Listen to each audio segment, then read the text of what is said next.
Sydney FC have been tested at every corner of their AFC Champions League Two knockout campaign. Adrian Segacic and Douglas Costa were the heroes in the round of 16 as their late equaliser and extra time winner respectively in Bangkok led to a famous Sky Blue win. We thought they had it just about wrapped up back in Sydney, taking on Jean Book Motors in the quarterfinals. A 2-0 lead nicked in the away leg was thrown away in the first half back at home, necessitating a second 45-minute rally, which was sustained. But if they want to progress past the Final Four and host the final of the club's first ever decider in Asian competition, they're going to have to do it all over again and, in fact, probably go one better. A 2-0 loss in Singapore against Lion City Sailors, the Sky Blues have plenty of work to do back in Sydney next week. Meanwhile, Adelaide United have confirmed that Carl Veart won't be returning as head coach for the 25-26 season. The Wanderers and Western United prep to do battle in a six-pointer towards the top two race, and the Joeys lose their skip on this episode of the Round Ball Australia podcast. My name is Lachlan Avil. Joining me tonight is Poletti. Poletti, we were on the live stream last night, had a good time. There were some cracking goals in this game, so we had some good reactions to them. But unfortunately, at least for Australian football, none of them were from the Sky Blues. No, they weren't. Not doing the coefficient any favours there, were they, Lockie? No, not at all. You know what? The coefficient's looking okay this year. I've been complaining about it a lot, but they've rallied a little bit. It's if anyone's to blame, it's the Mariners. Yeah, the Mariners have not quite pulled their weight. But good evening to you as well, Jacob Stevens. Good to be here. Let's start with Sydney. They have a lot of work to do next week. It was a tricky game, right? Because the conditions were tough, but we can't always put it down to it. Hot, humid, an artificial pitch as well. But Poletti, I thought the Sailors, and this is the general consensus really, that they were very good value for this win, right? They came in with a very clear game plan. It was a game plan that kind of slaps you in the face if you've ever watched a few Sydney FC games this year. Play your long balls over the top, quickly in transition, try to catch them out in behind. It worked. They did have to rely on a pair of absolutely cracking finishers, but they were clinical where Sydney FC weren't, and they go into the second leg in the box seat. Yeah, and you can't ask for more than that. It's it's one of the downsides of having to have the second game at home is that you have to travel away first. I know logic suggests that you would want the second leg to be at home if you have the choice, but I mean, you go away from home first. They've had the opposition's had plenty of time to prepare, especially with the conditions like this. Like, you'd almost sort of want to reverse it in this sort of select case, right? Like, and I think we saw that when they went to go play. Who was it they played in the quarters? Bangkok. Bangkok. Second leg.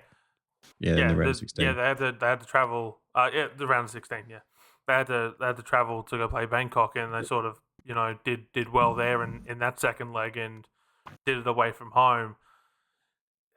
But I mean, at the end of the day, this is Sydney FC. They're a big club. I know they've got defensive issues, but they should be able to at least go and claim a result. Like 0-0 would have been a perfectly acceptable result last night. Just play the most dour football you've ever seen for 90 minutes. Park the bus, and just hope that you can do the job next week. But all credit has to go to Lion City Sailors for just creating a game plan, sticking to it, and punishing Sydney FC for defensive errors that, let's face it, we know that they've had all season and got worse as the season went on, in part because they lost Hayden Matthews.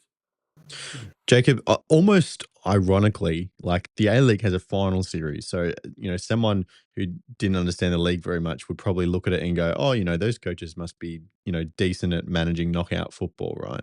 But it's almost like because the knockout comes at the end of the season, you're so ingrained in what you do. You're never really shifting up your style of play to suit knockout football that much. Most teams just go into it and say, we're going to play our game. The Australia Cup is so far in the season early in the season, and Asian competitions, we don't usually have a lot of teams that get to the knockout competition. So in terms of the stereotypical, like Jose Mourinho, let's, park the bus, bring it defensive, we actually don't get a lot of exposure to that in Australian football. Do you think that that was, kind of on display last night? Because especially in such a crunch game, a very common football consensus would be you shift up your way you play a little bit, just be a little bit more defensive, especially in conditions that you were not going to be suited to, right? And then you Yeah. try and just have maybe a 1-goal deficit at worst, or maybe a draw, and bring that back home next week.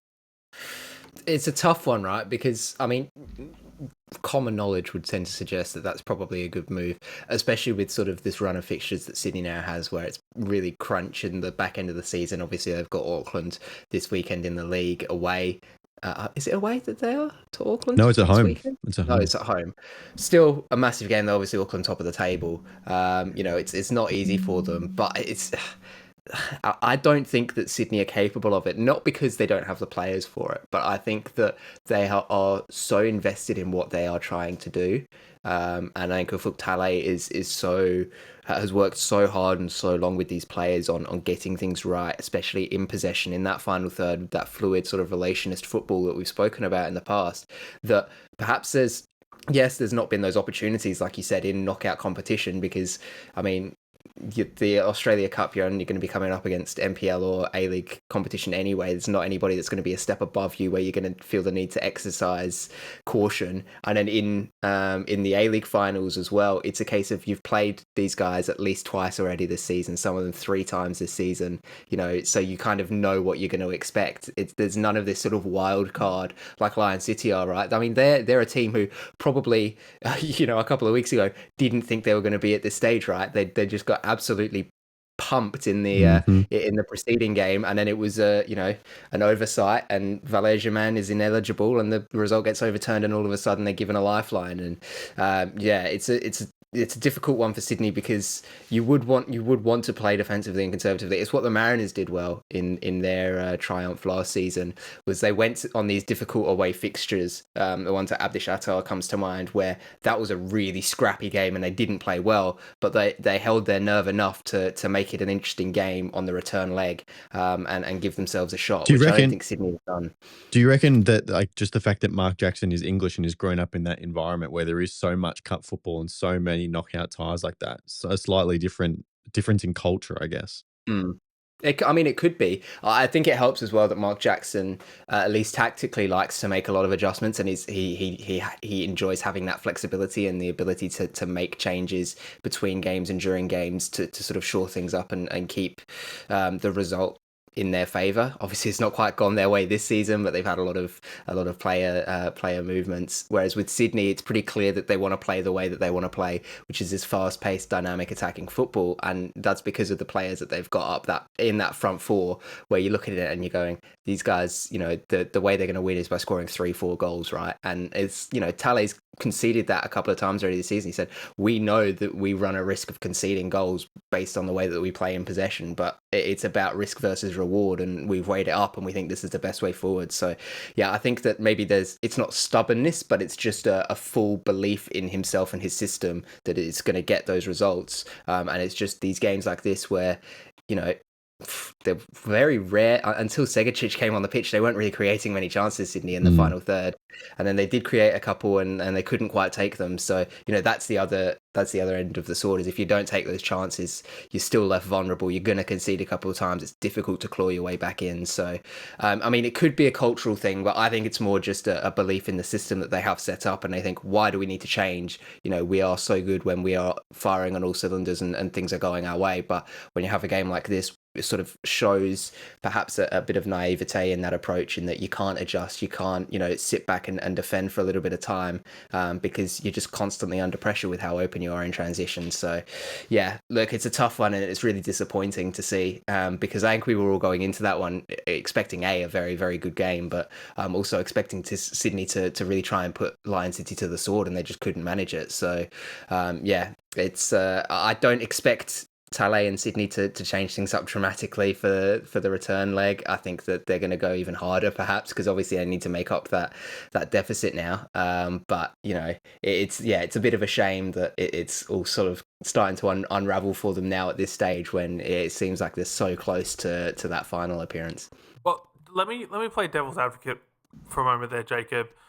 You don't think that Uffy and Sydney are going to change now. I think they might, and Really?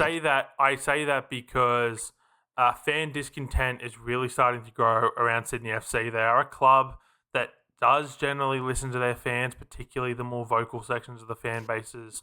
That if there's growing discontent for Uffy Talay, he might think that he's coaching for his job, like that he has to win the that he has to win the ACL2 in order to keep his job, or at least win silverware of some description, and this is the easiest trophy for him to win. So maybe he tries to go back to a more traditional style of football, get through this, and then in a one-off final goes through for what he would usually do here. Like, I'd just shake it up just to try to make sure you advance to that final, which you would then Lockie, host. does this conversation remind you of any other examples of Australian coaches? Well, sorry, I was going to bring that up, right? I will in a second. So my first response to Poletti is I actually don't completely disagree with what you said, but I think there's also the kind of coincidence that the style of football that you kind of need to play when you're trying to chase down a 2-0 deficit is what Sydney FC has been doing, right? So they actually are going to have to be, risk taking in defence and push forward and trying to score a lot of goals, right? So I wouldn't be surprised if there's some, kind of devil sitting on the shoulder of Ufuk Talay thinking, oh, we better change things up because we haven't got much time left. But I imagine when they go full circle through that idea, they'll actually go back to, well, if we actually want to score a few goals, then we probably actually do need to keep the way we're playing. But to Jacob, to your point, I've commented on this a few times, but there is this fascinating, I feel it's almost like a cultish kind of belief in Australian football in the last 5 years that you should have your way of playing, your one way of playing, and that is the only way to achieve success. And this has come through the rise of Ange Postecoglou, who, by the way, is having a horrible time over at Spurs at the moment. We're recording this, obviously, Thursday night before the Europa League game, so it'll be interesting to see what happens in that. But also with Kevin Muscat, who spent time under Postecoglou, and now you're seeing it in some other coaches come through. Tony Popovic has been one. Obviously, we're seeing it now with Ufuk Talay as well. And I really struggle with this because, especially with the Ange line, like he's been such an important figure for Australian football. But I personally, and I'm not a good football coach, so you can take this however you want, but I believe that can only go so far. In certain situations, having a plan, even if it's not the best plan, but doing it well and consistently with a team who are all on the same page is often better than flipping and flopping. But at certain points, there has to be room for, more variation than just let's move a few players, let's shift a couple in different kind of positions here and there. So that's a very big picture issue. That is not just a Sydney FC issue. But I agree. I do think a lot of people are getting sucked into that belief of you can only really have one. Well, it's not even really style. It's a philosophy, right? And you got to stay true to that. And there can be little bits of alteration here and there. But yeah, I just don't want to see too many coaches get trapped in that and feel like they have nowhere to go. I just think it's interesting, even further than just that. Just the two position, the position the two find themselves in is near identical, right? Where and Poletti brought it up. It's this notion of for Talay, maybe he's feeling like he kind of has to win this tournament to keep his job, and for Ange, obviously the big question is, if he wins the Europa League, is that enough to keep his job? It's like, it's that second level of continental competition. These two clubs who have big expectations and they're not meeting them so far this season. They have kind of similar philosophies on the pitch as well. They both like having a high defensive line. They're quite aggressive in possession. Like there's a lot of similarities that I just find not amusing, but it's quite interesting. And yeah, I think you're right, Lockie. It does kind of come to that cultural aspect of, and I think it's more than just Australian coaches. I think it's just football in this country in general, which is why we see so many just arguments even at the grassroots level, is because everyone thinks that it's their way is the way to go. And so it's like that, there seems to be a lack of I don't know, like ability to be able to change things. And but it's definitely interesting, and it's going to be a tough one for Talay now, because like you said, he's going to have to play risky football in this second leg to get a result. and if they get thumped in this second leg, then it makes it look even worse. So yeah, I would not want to be in his position. Yeah, it'll hurt if they miss out on this one. How much do the conditions allow us to look forward to next week with a lot of positivity, Poletti? Because Sydney FC fans, probably there were a lot kind of sitting on the fence of whether to go to the game next week, and they would have been watching last night and thought 1-0, yeah, okay, that's probably still enough for us to be favourites coming back home. 3-0 would have been okay. We're really up against it here. 2 goals is somewhere in the middle. Personally, I think Lion City go into the second leg as favourites. We saw what they could do against Sanfrecce, albeit at home in a second leg when they had an advantage. They can lock down a game. Bailey Wright, Australian former Socceroo, is at the heart of that. So they can hold out a game, but fans will be looking and saying, okay, how much did the artificial pitch play a factor? How much did the humidity play a factor? How much did the heat play a factor? Do you find a lot of optimism in, I guess, those excuses? And do you think that there is a good chance they can get it done next week? I think you're giving a number of fans way too much credit, Lockie. I think just given the general casual nature of the Australian sporting fan, I think there is a portion of people who are going to see Sydney FC playing on a Wednesday night and be like, oh, well, I'm free, so I might go. That generally don't follow Asian competition, might not even realise that it's the second leg of a tie and that they're 2-0 down. And then I think you've got another portion of fans who will just think, oh, we're playing some team from Asia, we can beat them, right? Like, I think they'll turn up anyway, as long as the weather in Sydney is good, because we all know that Sydney weather is very unpredictable and people don't like going out in the rain. But I also think a big factor that might play a part in the crowd numbers that isn't necessarily being talked about. If I pull up my wonderful little app here, is that there are a number of Australia Cup fixtures on Wednesday night. There are a few. So there's a couple of League One and League Two men's games. And these are the sorts of people who would they're either playing or they want to go watch their team that might usually turn up to watch Sydney FC. So there's 3 Australia Cup fixtures, 1 League Two game, 1 League One game, and then there's also a number of Sapphire Cup fixtures, which is the Football New South Wales women's knockout competition. So there's almost 15 games going on next week in local comps. That's a lot of potential fans that can't turn up because they want to watch their team play or they're potentially playing themselves. So I think the crowd number will suffer just because of the vast range of factors, but I don't think the conditions in Singapore on Wednesday night will have that much to do with it. I think it's just going to be a range of other external factors. Interesting. Okay, we'll talk about that one more on Tuesday as we get a little bit closer to that crunch match. Of course, again, just to remind you, a home final at Sydney Football Stadium in Asia is on the line. If Sydney can overcome this 2-0 deficit, Ufuk Talay calling it the biggest game in the club's history. We'll see if they can get the result. Let's get back to your neck of the woods, Jacob. We've been talking about Carl Veart for a couple of weeks now. It's been a little bit of a poorly kept secret, but it is officially confirmed today. Even then, it was still like we've had the handshake, but we haven't signed the papers, right? They have signed the papers now, it seems, or I guess elected not to. They've not signed it. Yeah. So after 5 years at the helm of Adelaide United Football Club, the 24-25 season will be the last for Carl Veart. This was confirmed on Thursday by the club. He's a player that is completely ingrained. He scored the club and the league's first ever goal in the A-League competition for Adelaide United. He's held coaching roles in the academy and brought up a lot of these young South Australians that we've now seen crack into the first team and go overseas as well. Obviously, the highlight is Nestri Nkunda, and he got the head coaching gig in 2020 and has led the Reds for the last 5 years. And it's been a little bit of a controversial one. Jacob, you're able to speak more to the kind of fan sentiment behind this, but there definitely is a large portion of the supporter base that is very sad that Carl Veart's leaving the football club.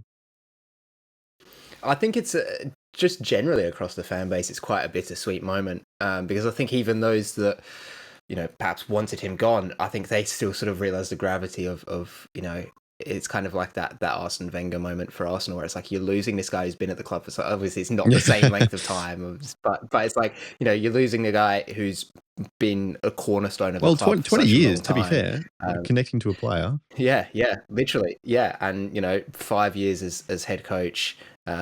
It's a crazy one because it felt like things were stable, but you know, when you're not getting those performances, and the club expects top four, the fans expect finals every year, you know, and didn't make it last year. It's looking like it's going to be a tough fight this year, up against Sydney and MacArthur. You know, there's a point at which you do have to go, what's best for the club moving forwards, and they've decided clearly that it's going to be to bring somebody else in. But yeah, it's definitely, there's a bittersweet feeling around the footballing community, because I mean, above all else, right, he's just a great guy as well, which, you know, it's not like anybody like can hate him, right? He's got that passion on the sideline that everybody just loves to see. You know, it's a bit memey at times, and you can make fun of him for it, but it's like, you can tell he really loves the game and he loves the club. He's always just such a nice guy in press conferences, even when he's just lost a game. You know, it's one of those ones where there's kind of no hard feelings from anybody, which I suppose as a head coach is one of the best ways you can leave a club. So it's definitely bittersweet at the moment for the fans. But like I said, the club's identified that the best move going forwards is somebody else at the helm, and you know, they put out a little bit of a statement today thanking Carl obviously for all his contributions, because I mean, he's not won any silverware, but he's gotten quite close a few times. 3 consecutive league semi-finals. He made the Australia Cup semi-finals this season, never quite broke into the final, and get that real shot at silverware, but it always felt like he was just close enough, and just couldn't quite get it over the line. So, you know, it's been great performances. They're playing awesome football. It's, you know, even when Adelaide lose, it's such a fantastic game to watch, because you just know there's going to be goals, there's going to be excitement. So yeah, it's bittersweet at the moment, but now the speculation will start as to who's going to come in next, and it's a bit of a weird feeling in Adelaide, because, you know, it's not happened for 5 years, so it's like we don't really know how to react to any of this. Yeah, so Poletti, the obvious question is who's next? Now, we believe that part of the reason for letting Veart go is potentially because technical director Ernest Faber would like to bring in a Dutch coach, or at least someone from outside of the current, you know, footballing ecosystem over there at the Reds. We've also heard, I think it was Macca on Off Air, RIP, a couple of weeks ago, saying that something. No, He's not mate, dead. he's not dead. Sorry, that was poor. But we miss you, boys. But you know, there are plenty of people inside the club who would definitely prefer an Australian coach.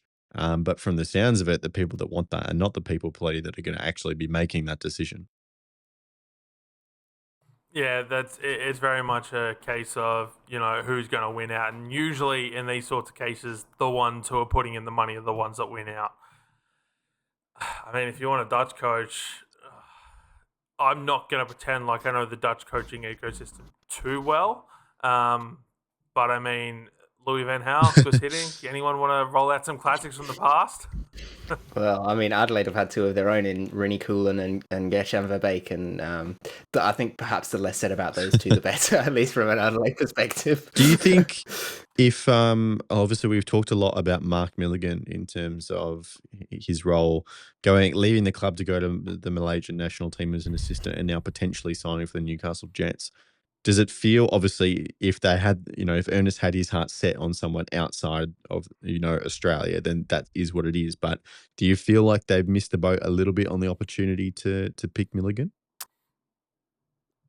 Feels like it, right? I mean, everybody seems to be, you know, pretty high on him as well, in the footballing world when they talk about him as a coach. I mean, Nestor Irankunda, when he signed for Bayern Munich, the first person he said he wanted to thank was Mark Milligan, you know, ahead of Ayrton Andrioli, who he was head of youth development, he's worked with for so long, ahead of Carl Veart. You know, it was an interesting choice to put him first. So, you know, it's clear that the players felt his influence, and you know, a lot of fans are putting Adelaide's recent defensive performances down to him having left the club and the downturn since then, although I think that these issues injuries have stretched across the season, to be honest. So yeah, I mean, whether he'll be a great head coach, it's impossible to tell because he's never had that responsibility before. And I get the feeling from the owners that they want somebody proven who's going to get results, or at least has a history of good results and propelling sides to success. Because while the club's done fantastic work in developing youth and producing a lot of good revenue and income for the club, it's that silverware that's lacking. And they've spoken all season long, the owners, the leadership group, about wanting trophies, and the best way to do that is to get in somebody who knows how to win. So I do get the feeling that yes, they might have missed out on Milligan, because obviously if they kind of knew they were going to head towards not keeping Veart around, just keeping Milligan in the job would make it a lot easier, because it's just a promotion versus having to sign him from elsewhere, right? But I don't think that's an option. I've seen both Aloisis thrown in the conversation. I don't think either of those are probably going to. I agree, it will probably be a foreign coach, if not a Dutch coach, one coming from the Netherlands or that's had influence in the Netherlands setup. So that's kind of where I'm at the moment. I think that's probably the most likely. I wouldn't even be surprised if Ernest Faber threw his hat in the ring to take the job. It depends on where his heart lies, and if he wants to stay in the the footballing operations department of things, or actually getting involved in the coaching.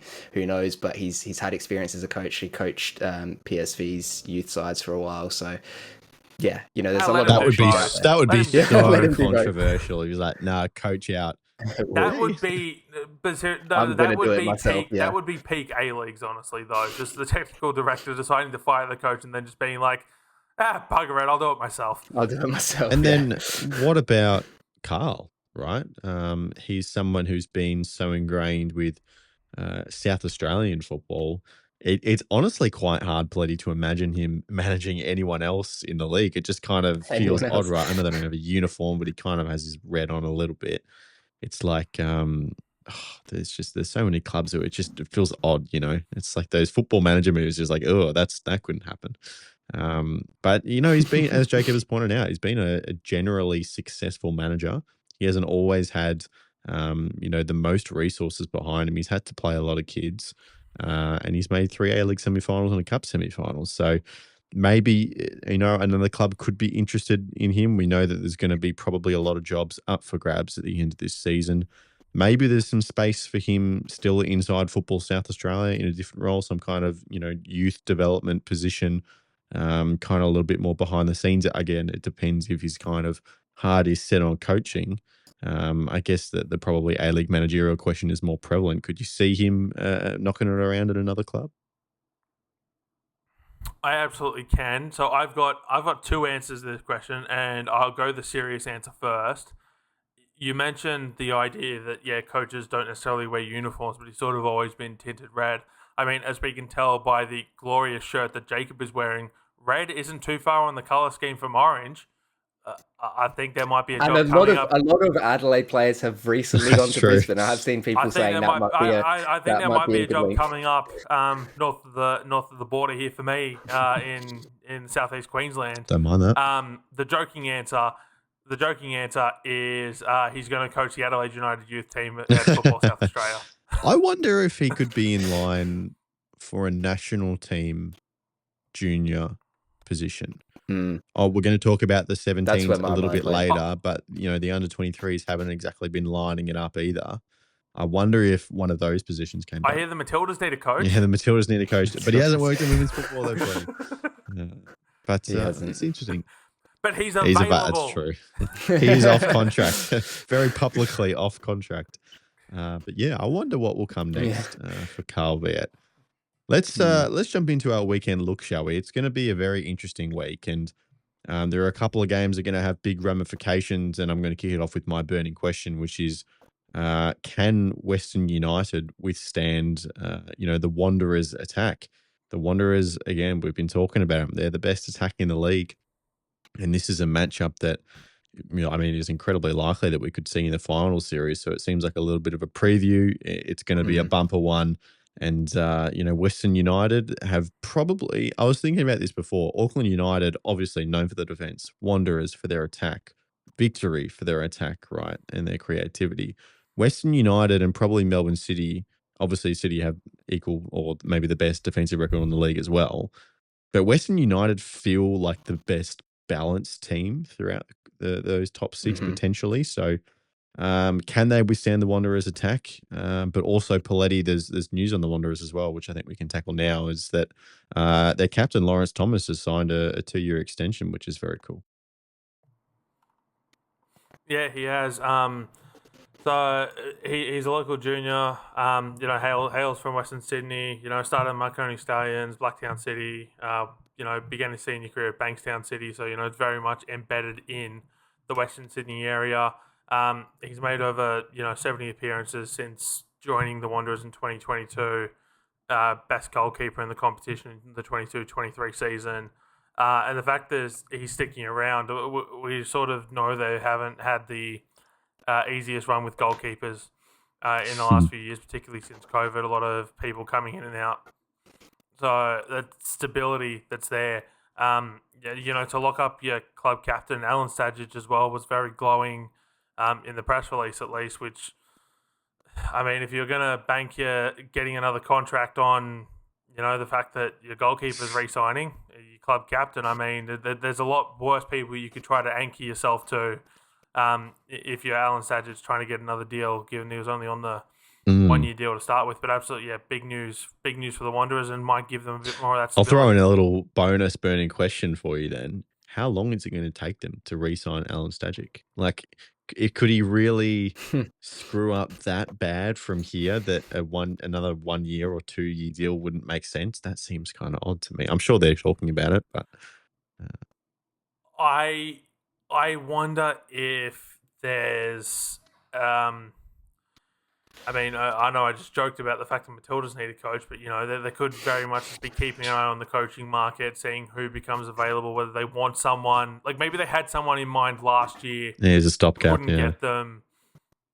Realized Alan Stajic was available 1 year, and now they might have to legitimately evaluate their options as to where they want to go. And the other thought that comes to mind is that perhaps Stajic has some performance clauses in his contract which automatically trigger another year, and the club's just waiting to see if he hits those. Yeah, and unlike Adelaide re-signing him, United, they don't because publish might just that be as like, a guaranteed second year. They wait and actually see if it plays out that way.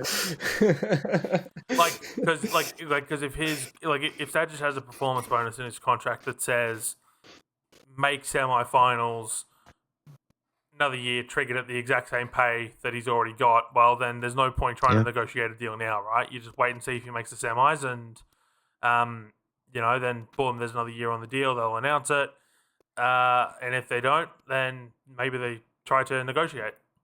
I thought for a second you were going to suggest that Stajic was going to go back to the Matildas. I was going to call you crazy for a second.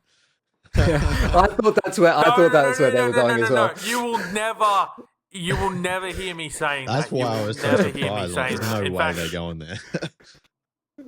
When you brought up Matildas, I was like, hang on. No. You will never hear me saying that. And to anyone who wants to try to bring up, keep, dragging that horse, Stajic is now on like his 4th job since he left the Matildas. The Matildas are about to sign their 4th coach since Stajic was.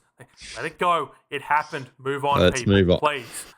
I can't do another. All right. Stajic Well, discourse. let's take your advice and move on, Jacob. Would you like to give us your burning question for this weekend? Yeah, and kind of touched on it a little bit earlier, but Sydney, obviously big game this weekend against Auckland. They're just about in the finals, right? It's on goal difference against Adelaide. Adelaide have a match up against Perth, which is another thing in its own right. But they're going to want to get points here if they want to hold on to that spot. Kind of with the assumption that Adelaide should be getting a result against Perth. So how much will the travel and the result that they had in Singapore as well affect their performance this weekend? Because the travel it's an underrated aspect of being in Asian football is that the distances aren't great. And okay, yeah, it's Singapore, which is about the best case scenario you can get, but it's still a fair few hours on those in those cramped economy seats. And then you've got the result to top it off, where they didn't play well. They didn't get the result that they were probably hoping for, and they looked thoroughly beaten. So yeah, it's going to be a real test of resolve, a test of character. And actually something I didn't include there as well is squad rotation. How much of that's going to come into it as well. So I think that they're a really interesting team heading into this weekend, because there's just so many 100%. variables at play. My burning question is, can Auckland take advantage of a weary Sydney FC coming off the back of midweek competition? We've talked about the conditions, so I'm not going to do that again. And Auckland have been struggling a lot, and they've had pretty decent conditions to play in. Or one might even say they're perfect footballing conditions, and might use that to push towards a move to a different season to play our football in. But I digress. We'll be here all night if we get onto that. Look, if Auckland are going to show they're serious, you've got to take advantage of teams who are exhausted, essentially, or where there's such a clear gap in skill level between the players. And this is a game where they should be able to put Sydney FC to the sword. I don't even want to see them put them to the sword. Just get 3 points however you need to do it. If you don't get 3 points against Sydney FC here, there's a good chance then that I'm going to come on this podcast next week and say that I think the grand final will be in Melbourne. Wow. If that happens, whether it's because Auckland just won't finish in first place, or whether because I think they won't make it to the grand final is anyone's guess. You'll have to tune in next week to see what logic I come up with if Auckland fail to beat Sydney. All right, a worst case scenario. Now, the games this week, obviously there's a couple of big ones in Auckland, Sydney, and Wanderers Western. I've kind of stayed away from them because we've done them a lot, but I really just hope that there's no big players that get injured this week right before finals. That's what we don't need. We've seen, touch wood, players like Douglas Costa have a few little niggles, throughout the season. These big guys. Obviously, I've got a lot of Sydney players ratting around my head. They're the team that we watched last night. But just everyone stay fit, stay healthy. We want this to be entertaining. It's going to be an amazing final series. Everyone feels like they can take it to everyone. We don't. The last thing we need is an undermanned team because of injury. Touch wood, bringing someone down and just making those results a little bit easier to see, because right now, who knows what's going to happen. Jacob. Who knows what's going to happen? And with the top six so tight, as we've spoken about countless times this season, there's plenty of room for excitement there. So worst case scenario would be it just stays exactly as it is. Everyone holds station. We just wait another week. It's like there's so much that could happen this week.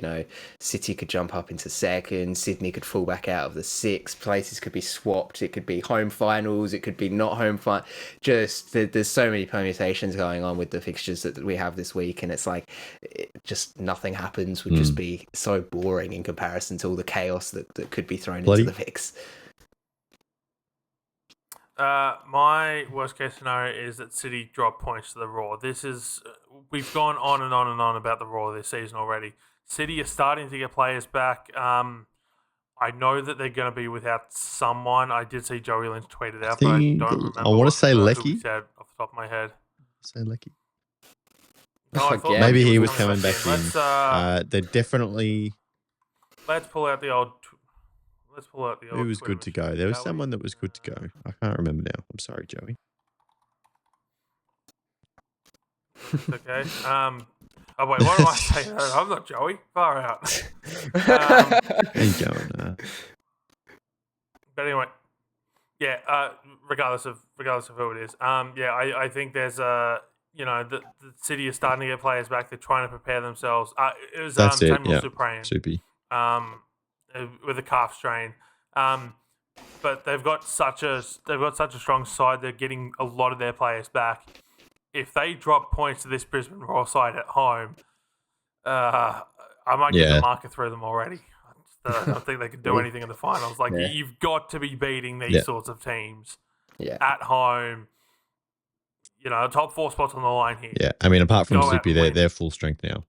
Marco Tilio, his last month has been absolutely sensational. He's made definitely a big impact.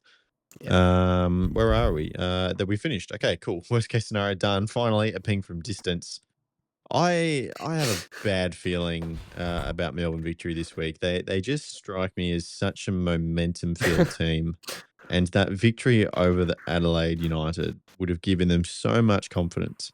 It's kind of like the Jets earlier in the year, right? It's like just morale boosting win. Bye. Just like let it drag out, and you don't get to carry that momentum forward. And I reckon my ping from distance is that Wellington can get back-to-back victories. I'm assuming it's for the first time this season. I'm not actually 100% sure of that, but I don't know. There's just something about this fixture that's standing out to me, Jacob. That's an insane. Yeah. I think the victory are too strong. But I do kind of get your point, though. Yeah, that the bye could hamper them a little bit because it sort of sets them back to square one. They're like, all right, you got to go again, boys. But no, I mean, the victory is too strong for that, right? Surely. Clearly not. Well, somebody who's not strong is Adelaide's defence. My thing from distance, though, is that the boys are going to rally around Carl. It's clear that they love him, and he's, as we just spoke about, such a key figure in South Australian football at Adelaide United. They're going to really rally around him, and they're going to put in a good stint, and they're going to concede only 2 goals this week, not the 3 or 4 average that has been over the last month. They're going to put in a stint. This is a Perth side that have scored 16 goals all season. They're not even scoring a goal a game. And 2 of them came against Adelaide. They're scoring less than a goal a game on average, and you think they're going to put 2 past Adelaide United? Have you seen this Adelaide defence recently? Have you seen it? No, because I haven't been watching the A-League men recently. We established this last night.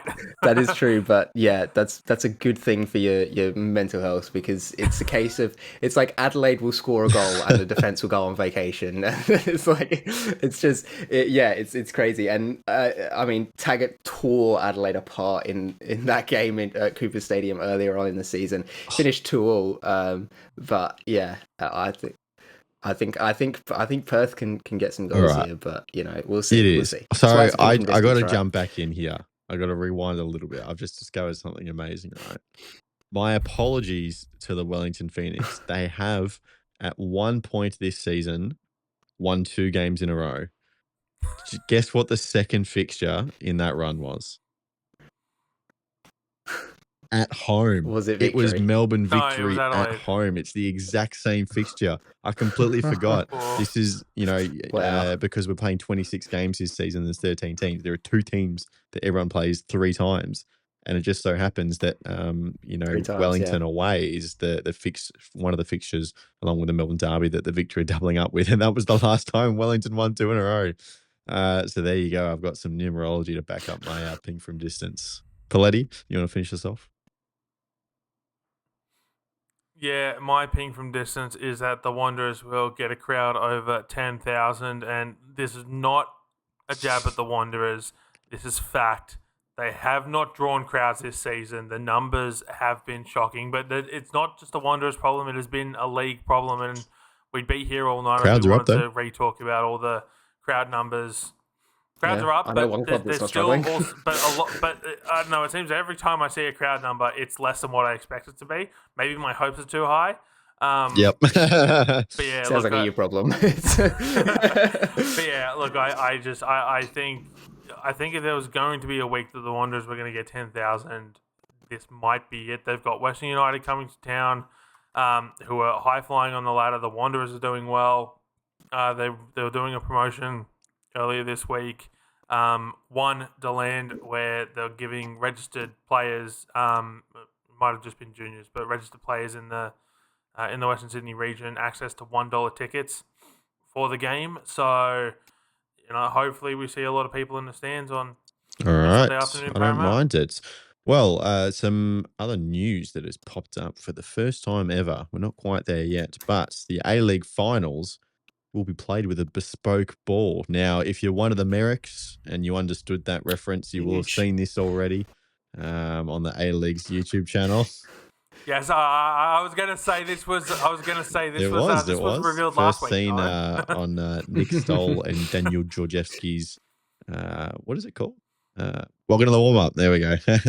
It's a welcome to the warm up. Welcome to the warm up. But yes, no, it's Jacob. I know you don't like it, but I don't mind it. It's got a little bit of a gold and black kind of tint to it. Obviously, you kind of had the red and blue of the A-Leagues, but now we're finals, we're premium. I don't mind it. It's a nice little specialty. Yeah, I mean, it's yeah. I just don't like the design of the ball, even the regular one. To be honest, it's just look. All I know is that I see a lot of Illuminati triangles in this design. Just the way that's set up. But, where are we going here? Just have you, like the A's that's supposed to make up the A-League? It looks like Illuminati triangles. Now, are you even looking at the run sheet, Jacob? Like, they just look like A's to me. It's nothing. the design. I think you're the one drawing the comparison. The special edition Mitre Ultimax Pro Finals Series Match Ball. Other footballs are available, but there you go. Nice little specialty for the finals series this season. Elsewhere, going on, the Joeys, they're struggling in their under-17 Asian Cup campaign. They're 1 point from 2 games, a 2-0 loss to the UAE since we last spoke. Now, they play Japan at 1 a.m. the morning of this podcast release, so you can search up the score now and find out if they made it through or not. A draw or a loss, they are gonski. If they can win by 3 goals, they're through. And, of course, through not just to the knockout stage, but the World Cup as well later in the year. If they win by less than that, then they're going to have to wait and see. So a little bit of a nervy one. Obviously, you'll know the results. But, I know they talked a lot about wanting to emulate the under-20s and what they did at the Asian Cup last month. But it seems that that's going to be at long odds now. But that'll do for this episode of the Round Ball Australia podcast. Nice little quick Friday one for your news update. A big week, of course, for Sydney FC, and that'll continue next week as well. But Poletti, thank you very much for joining me today. No, absolute pleasure to be here. And just remember, you can head over to the Dubcast channel for all your women's football chat. We wrapped up the Matildas very well this week. And some news that dropped on Wednesday afternoon. We did a little quick hit episode there with news that Mel Andrietta is off to coach the Scottish women's national team and will leave her assistance role. I will do a slight tease here. We might have some major news next week. I'm trying to follow up with some sources of mine to get on top of that. So tune in and you'll hopefully I'll have some breaking news for you. That's the first time I've heard someone plug the potential for maybe having some news next week. That's crazy. Well, I mean, we plugged this show several times, teasing guests that we never ended up getting. To be fair, most of those were on the guests. You just playing it. So it wasn't ghosted. I know we won't name them, but we're thinking of the same person. They just didn't show up because they just forgot about it. We got a text message like 2 hours later. Oh yeah, that was happening. So believe it or not, that happened twice as well, same person. So we did not invite them on a third time, but oh well, swings and roundabouts. The game's a game. We know how it goes. Jacob Stevens, thank you.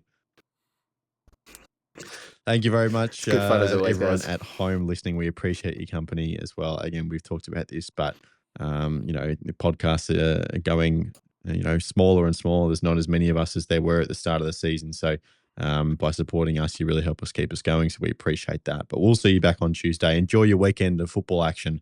Thank you again for listening. Goodbye.